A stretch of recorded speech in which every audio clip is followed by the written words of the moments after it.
Okay, so week 10 for Journal 52 is truth. Here's the graphic that's been provided, and it says, truth, the true or actual state of a matter. Conformity with fact or reality. Verity, the state or character of being true, honesty, integrity or truthfulness. And synonyms, veracity, sincerity, candour or frankness. And the prompt, explore what truth means to you in an art journal spread. If you could speak any truth out loud, what would it be? And oracle, what truth is wanting to be told? What truth are you holding? Are you being true to yourself, or are you being true to your values? This is kind of a strange one, really, because I've kind of tried to live my life as truthfully to me as I possibly can. And I don't believe that you can be in a relationship for as long as I have been and not be truthful. I think you need to be truthful to who you are, and be honest with the people that you're sharing your life with. So there's also an honesty to nature, and that's how I'm going to explore this prompt. So for me, truth can be found in nature because nature doesn't want to hide, and eventually what is hidden in nature will come forth. So as it's spring, that's going to be my kind of prompt, or my kind of art journal page for this prompt. So for this page, I'm going to be working in my circle art journal. This is the 8-inch one, and I have some scraps of book text, an old sheet that was sent to me in Happy Mail of lots of different writing and scribbles, and I also have some tissue that was also sent in Happy Mail, and I'm just going to stick the fragments down, covering the entire page using the matte medium or the matte collage page from Aleen's.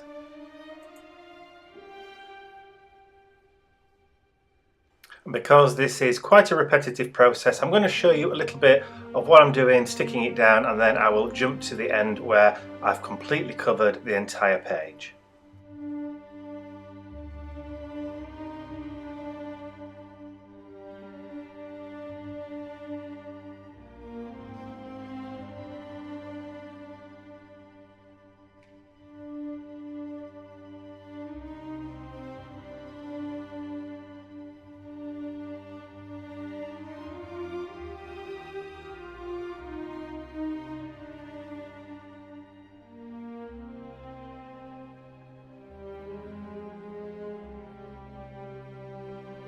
So the entire of my page is now covered with the ledger text and also the tissue paper, and now I'm just going to bring out my heat gun and give it a real good blast with the heat gun to make sure it's all nice and dry before moving on to trimming it out.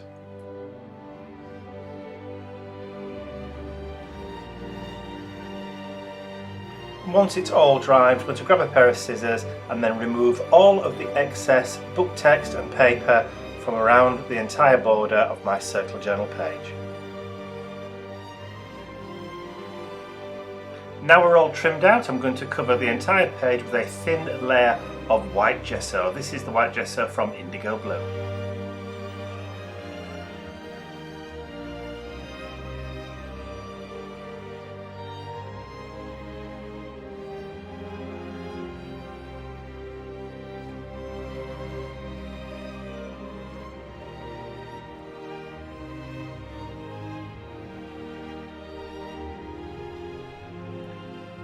And just to make sure it's all nice and dry, I'm going to bring out the heat gun and give it a good blast to make sure it's completely dry before adding my first colour.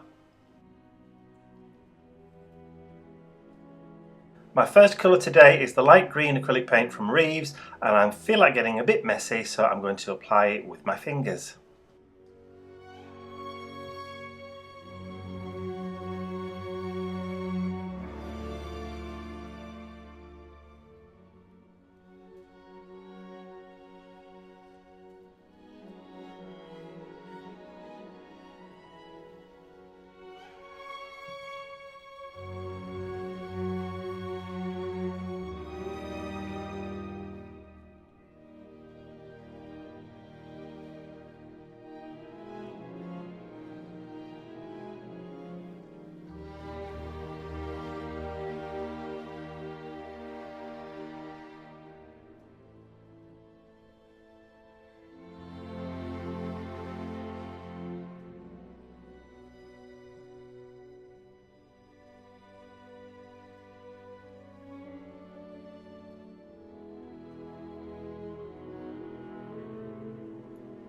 So I'm happy with the green colour, so now I'm going to bring out the cerulean blue hue acrylic paint again from Reeves, and then I'm going to apply that with my finger. Now I thought that if I grabbed a baby wipe I could maybe smear it and cover the page quicker, but it took quite a lot of the paint off, so I ended up adding a big blob and then going all over the page with the baby wipe. Now it was a little bit heavier than I anticipated, so I ended up smearing it and rubbing it in with my fingers, as you can see, and then grabbing a baby wipe again and then dabbing it until I was happy with the colour balance. I also grabbed some of the white gesso and just added a few bits of white into the paint just to add some mottling to it with my fingers. And that's when I grab hold of the baby wipe and start dabbing it and adding a few texture areas with that baby wipe.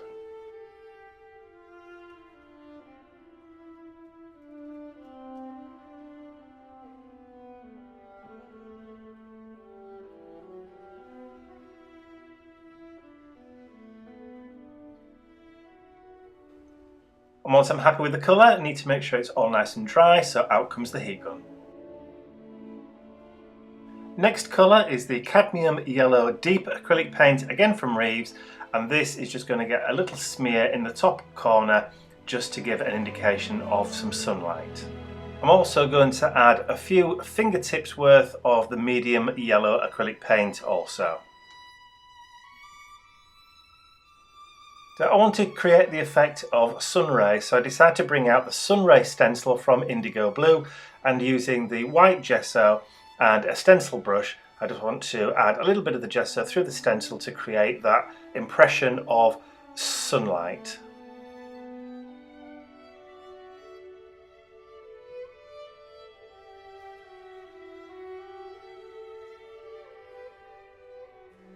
Next up, I've dug out the word truth in some alpha chips that I purchased from Diane Reevely's shop over in Harrogate a couple of weeks ago. This is the first time that I've used them, and I'm just going to glue them down just using ordinary PVA craft glue.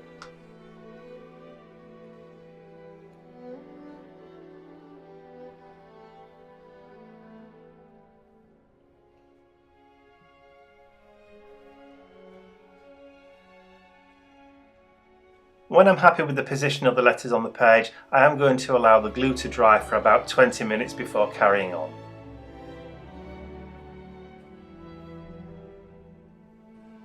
Now they're all stuck down and no fear of them moving, I'm going to use the green olive big brush tip pen. I'm just going to draw in some stalks to create the effect that the word truth is actually growing out of the ground. I'm also going to use the Caput Mortem Pit Pen and just add some shadows underneath the stems.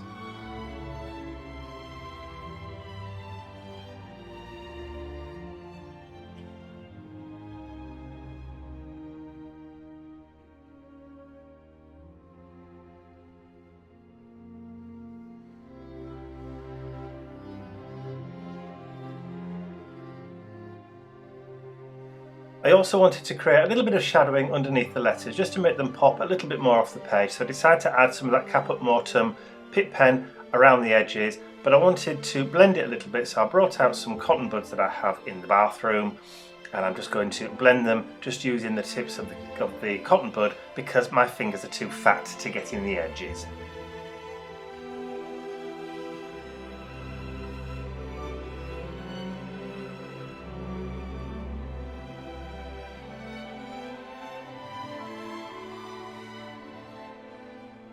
So I'm happy with the way the shading's turned out, so I'm now going to add some leaf detailing just in a couple of places to those stems.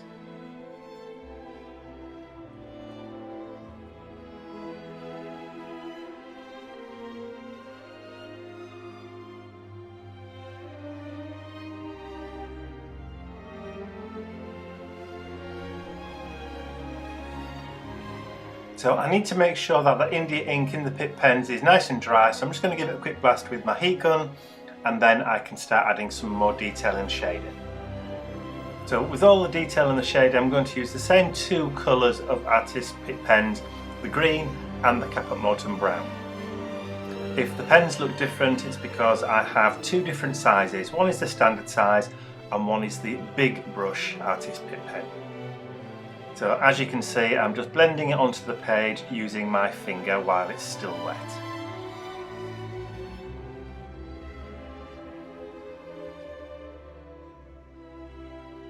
Next up, I want to add a little bit more detailing into the sky area, so I decided to add some white splatters using the indigo blue white gesso. So I'm just putting a little bit on my craft mat, adding some water, and then with my fan brush, just mixing the water into the gesso, and then just adding some nice splatters, which also look like dust motes in the sky. And because I need to make sure that those splatters are nice and dry before moving on, I'm just going to give them a quick blast with the heat gun.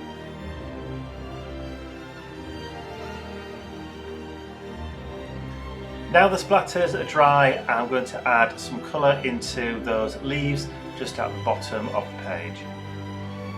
I'm also going to add some more colour just over the top of the green stems, just to make them a little bit more dark.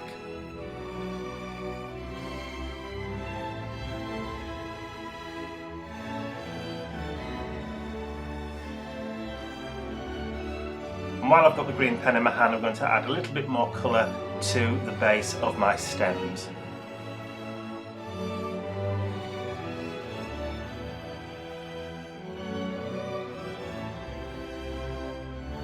So once they're all dry, I want to add a few highlights. So for that, I'm going to bring up my Signo White Opaque Rollerball pen and add a few highlights onto the stems and also onto my letters.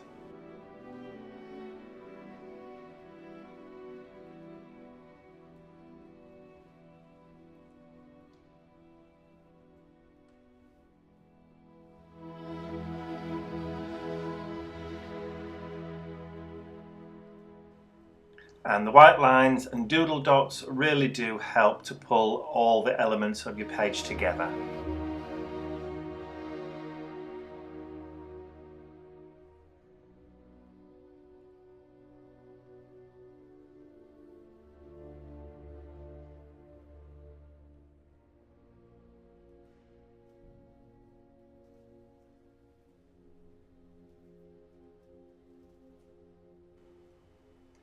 Next up, I want to add my quote to my page, and for that I'm going to use the Pigment number 8 micron pen, which is an archival ink, and I'm going to just write my quote, which is taken from Wilkie Collins, and I'm just going to write that just down the left hand side curve of the page.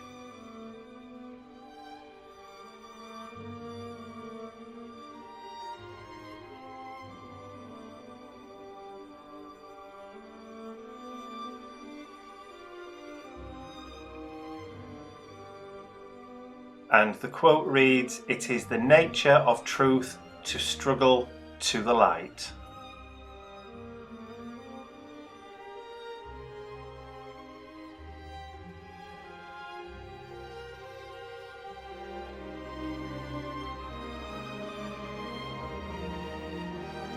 So I'm happy with the way this page has turned out, and I don't think I'm going to do any more to it. So all that remains for me to do is to sign it and date it and call this page done.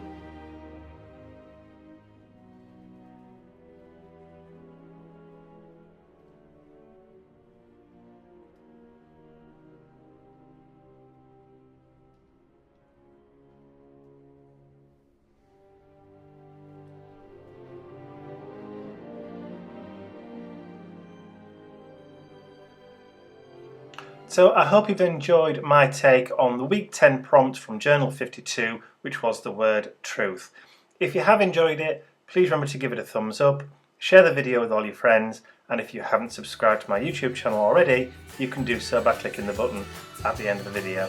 That's all from me for now. I will see you all again real soon. Bye for now.